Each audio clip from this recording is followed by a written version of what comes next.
Ravens Wrap is sponsored by Bud Light, Holiday Inn Express, the Ocean City Golf Club, Comfort Inn, Russell Street Report, the original Green Turtle, and hosted by the Blue Ox Bar and Grill. In April 1959, Art Wall won the Masters, edging out Carey Middlecoff and Arnold Palmer by finishing birdie, birdie, birdie, par birdie. 1 month later, Ocean City Golf Club celebrated the opening of their first 18 holes. That course has been transformed now into one of the most scenic golf layouts on the East Coast. Come experience 36 of the most beautiful and challenging holes you'll find anywhere. Ocean City Golf Club in Ocean City, Maryland.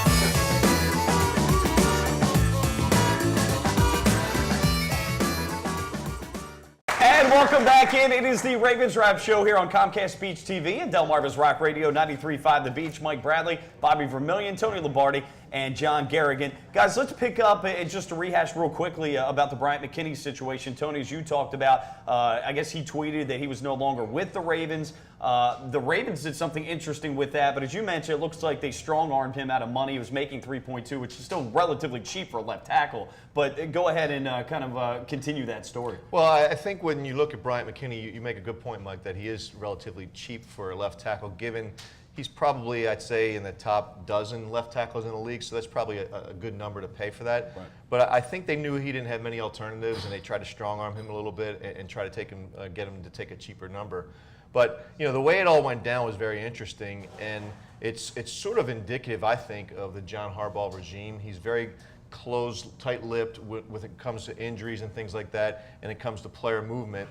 And he figures, why should I tell you anything that I don't have to tell you? And that's kind of the approach he takes. But when Bryant McKinnie tweets out that he's gone, the Ravens, the Baltimore Ravens' own Twitter account retweeted the same thing that Bryant McKinnie posted, which I thought was really interesting. I'm sure that guy got called to the carpet by John Harbaugh or somebody that reports to him. But it was interesting how it played out. But when you listen to Bryant McKinnie on local talk radio in Baltimore talk about the whole situation, I think at the end of the day he was happy with the outcome. But when you listen to how it went down and then compare it earlier in the day with the press conference from John Harbaugh, the truth is, those stories were wide apart. Who knows what the truth is? But I got to think that at the end of the day, the Ravens got a guy that they need for depth, and they got him in a lesser number. I was going to say, John, you take a look at the offensive line. If he's not on this team, you've got Michael Orr having to go back to left tackle again, which maybe shaky about that, and then a rookie in Kelechi Osemele at right tackle. We need him for depth. And I feel fairly good about this whole situation that Orr's back at right tackle. But talk about the left side. You got Burke, you got Bobby Williams, and you've got Bryant McKinnie. All definitely up there in age, to say the least. Well, they can still play, and the Ravens' offensive line is certainly much better with Bryant McKinnie. And he's still going to get his money. All he has to do is play. All he has to do is play, and he'll get his money. So it's really not a pay cut as long as he – and he's really – if he plays well, he gets pretty much the same money. He gets the same money. And he's 360 pounds or whatever. But when you look at him, his picture, I think, was in the paper, today's paper yesterday. He's not really fat. The guy isn't, obese. He's a lot slimmer than last year. Yeah, so, I think he's – keeping him was relatively it's a win, speaking. The proverbial win-win. So the Ravens are a much better team with Orr on the right side. So, guys, there, in terms of a concern on the offensive line, no concern, a little concern. Obviously, the right side is pretty strong with Yanda and Orr, although I'm not that high on Orr myself, but still solid there. But no or little concern on that? The only thing maybe Matt Burke's age, him staying healthy, if he were to go down, I think that'd be a big factor because he's the guy from the center position that calls all the, the plays from the center position and talks about the formations and everything. But I really think they're deep enough. The rookie KO looks to be a really, really good football player. I think Mike Orr is going to play well. We know what Yanda brings each and every week. So I feel really good about the offensive line. The only question mark would be Matt Burke. We did watch him get pushed around a little bit in New England last year against Vince Wilfork, but you know what? A lot of guys get pushed around when they play Wilfork. Including Yanda in that game, too. So, yeah.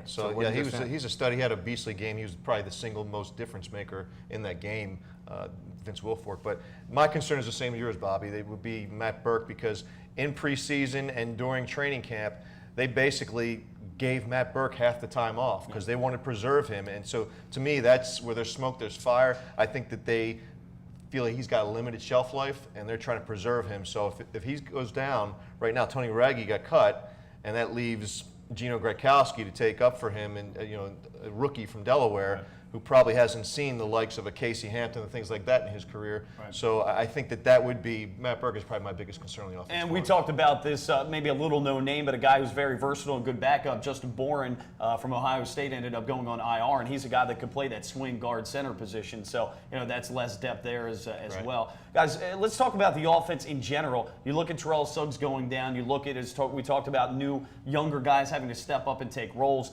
The Ravens go out, they get Jacoby Jones. They've got Laquan Williams from last year who's continued to develop. Deontay Thompson, an undrafted free agent out of Florida who had a phenomenal preseason. I made the argument on the Fan about this in Baltimore that I think for the first time in a long time, they've got the most talented receiving core. They've got the speed there. I think Joe Flacco and Cam Cameron have all the pieces they need this year to carry this team.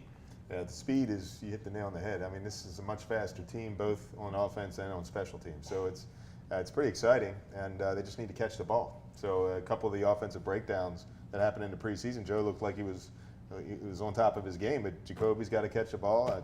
Torrey has to hang on to the ball, and you're not going to score touchdowns if your receivers are dropping balls on third down. So you can get open, but you got to catch it. And Joe, and the worst thing you can do, I got to have my weekly pick on Joe day, comment. But you cannot overthrow a wide open guy down the field. That's the one. Get the pass, throw it short, get the pass interference. Just don't throw it past them. Tony and Bobby, I thought something that stuck out for me, and I talked about this ad nauseum on the air, is with Jacoby Jones as a third receiver, or Laquan Williams, vertical speed opposite Torrey Smith. So teams can double team one, but the other guy can get open and he can get deep, explosive. But what that does is get Anquan Bolden in the slot. And where has he been the most productive in the slot? Last year and the year before that, his numbers were down because he had to play on the outside. He's not that kind of player. I think he's going to have a big year. Yeah, I think that when you are an offensive coordinator, what your job is to do is to take the skill sets of your players and put them in position to make plays based upon what they're capable of doing. You don't shape them to your system. And I think I've seen more of that this year from Cam Cameron during the summer camp and from preseason. It's not only with Laquan Williams and with Jacoby Jones and Torrey Smith, but Anquan Bolden is a guy who's very comfortable in the slot. And we've seen him, Mike, up there at training camp, scoring touchdowns left and right during practice in the red zone. So I think you're going to see more of that this year. He's in his comfort zone. And then I'm sure we're going to talk about his favorite guy, Joe Flacco. Yeah, but he definitely will.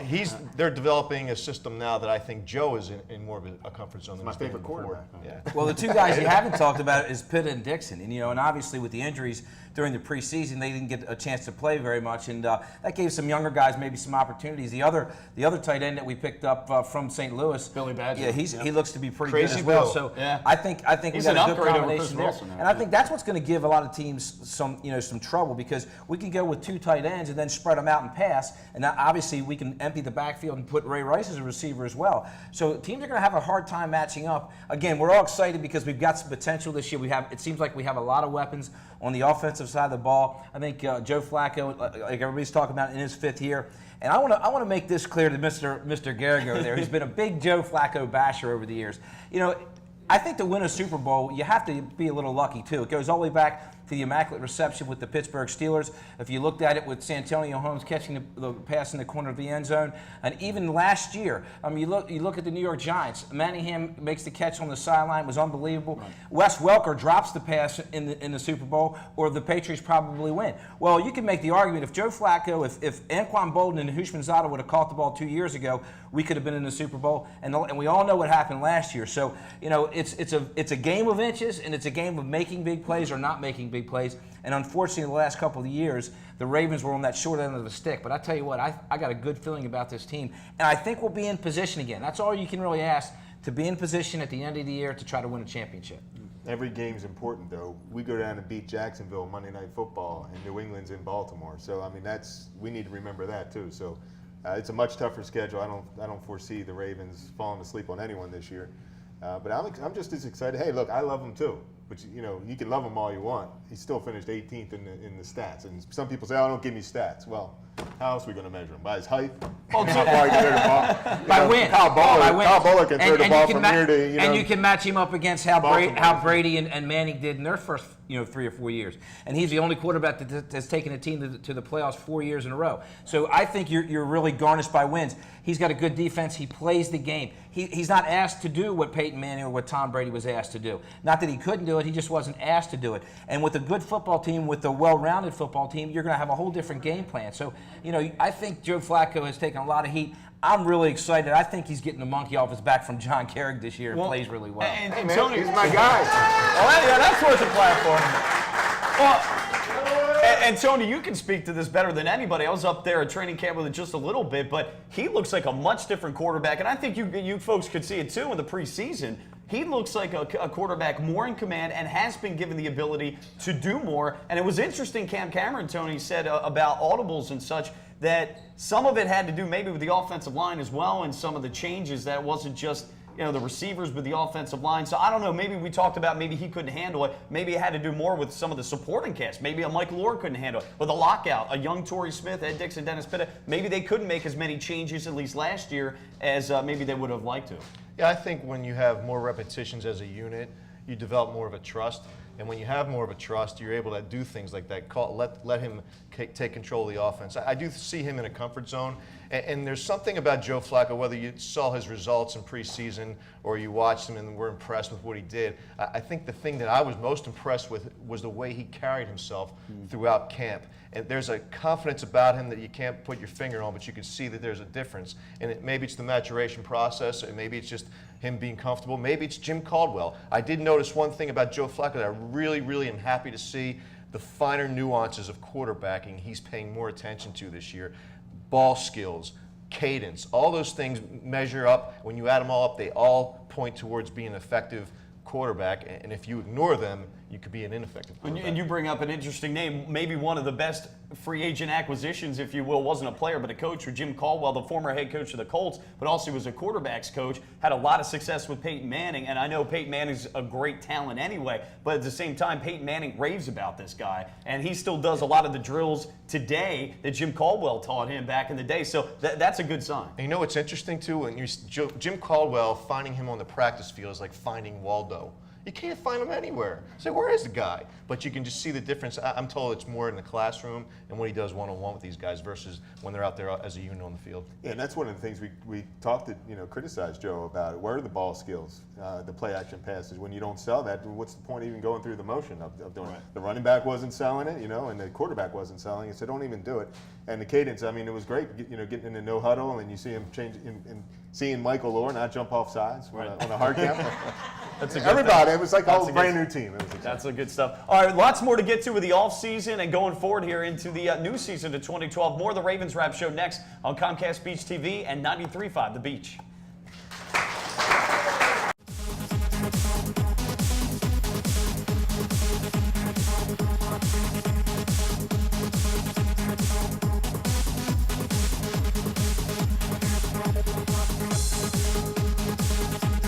Ravens Wrap is sponsored by Bud Light, Holiday Inn Express, the Ocean City Golf Club, Comfort Inn, Russell Street Report, the original Green Turtle, and hosted by the Blue Ox Bar and Grill.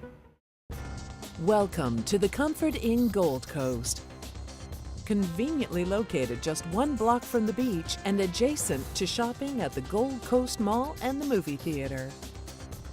Newly renovated and open year-round with a marvelous bayfront view. Visit us on the web at comfortgoldcoast.com and see our hot deals and great golf packages, or simply call our direct reservation line to plan your stay.